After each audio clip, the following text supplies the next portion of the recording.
జై సాయిరాం, జై హింద్. పూలు చేయాలన్నా, బూరెలు చేయాలన్నా, అరిసెలు చేయాలన్నా ఎంతోమందిని ఎదురు చూస్తాము. వాళ్ళని వీళ్ళని అడుగుతాము. దుకాణంలో కొనుక్కొని తింటాం కదా మనం. మనిషి ఆడదైనా, మగవాడైనా ఏదైనా సరే, మగవాళ్ళైనా, ఆడవాళ్ళైనా పట్టుదల ఉంటే ఏ పనైనా చేయగలరని నాకు ఈ అరిసెలలో తెలిసింది. అమ్మవాళ్ళు, అమ్మమ్మలు అనుకునేవాళ్ళు. అది పక్కము పాకమే కరెక్ట్‌గా వచ్చిందంటే అరిసెలు ఇంక మనకు కుదిరినట్టే అని. అదే మనకి పంచదార పాకమైనా, బెల్లం పాకమైనా నీళ్ళలో వేసి చేత్తో ఉండ చేస్తే అతుక్కోకుండా అది ఉండవ్వాలనమాట. ముద్ద పాకం కాకుండా లేత పాకం. ఫస్ట్ నేను వేశాను ఒక పావు కేజీకి. చూడండి ఎంత బాగా వచ్చిందో నా జీవితం అంటే. ఈ అరిసి ఎంతమందికి ఇష్టమో, ఎంత అందంగా ఉందో. అరిసెలు ఇష్టపడిన వారు ఎవరుంటారో చెప్పండి. మొదటిసారి కాబట్టి నేను ప్లెయిన్‌గా చేశాను. ఈసారి నువ్వులతో యాలకుల పొడి కూడా వేశాను. ఈసారి నువ్వులతో చేస్తాను. కొంతమంది గసగసాలు కూడా వేసుకుంటారు. చూడండి ఈ అరిసే కాదు, ఏదైనా మనలో పట్టుదల ఉంటే ఖచ్చితంగా సాధిస్తామన్న ఈ కొత్త సంవత్సరం నాకు తెలుసు.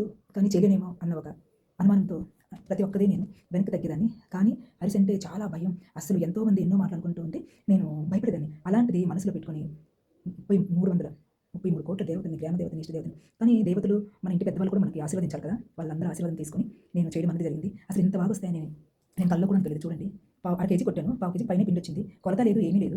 రేషన్ బియ్యంతో చేశాను ఇంతకి నేను. అసలు ఎంత అద్భుతం అంటే ఏదైనా కూడా మనం అనుకుంటే ఏదైనా సాధించగలం. మా వారు చాలా నన్ను మెచ్చుకున్నారు.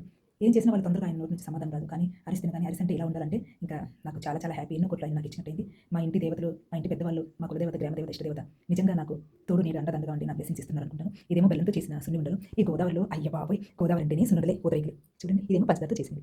జై సాయిరామ్, జై హింద్. చూడండి బాబాని ఈరోజు డెకరేషన్ చేశాను. చూసారా? అఖండ జ్యోతి 365 రోజులు వెలుగుతూనే ఉంటుంది.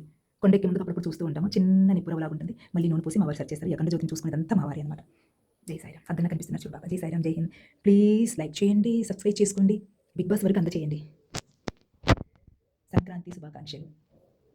ఈ అరిసె ఎంత బాగా అయితే వచ్చిందో ఈ సంవత్సరం అంతా కూడా మన జీవితాలంతా ఇంతే బాగుండాలని మనస్ఫూర్తిగా కోరుకుంటున్నాను. జై సాయిరామ్, జై హింద్ బాబా. బిగ్ బాస్కి అందజేయండి, లైక్ చేయండి. నేను బిగ్ బాస్కి వెళ్ళే పట్టుదల ఎందుకుందంటే నాకు చాలా చాలా చేయాలనిపిస్తుంది. అది చేయాలంటే ఖచ్చితంగా నేను బిగ్ బాస్కి వెళ్ళి తీరాలి. జై సాయిరామ్, జై హింద్.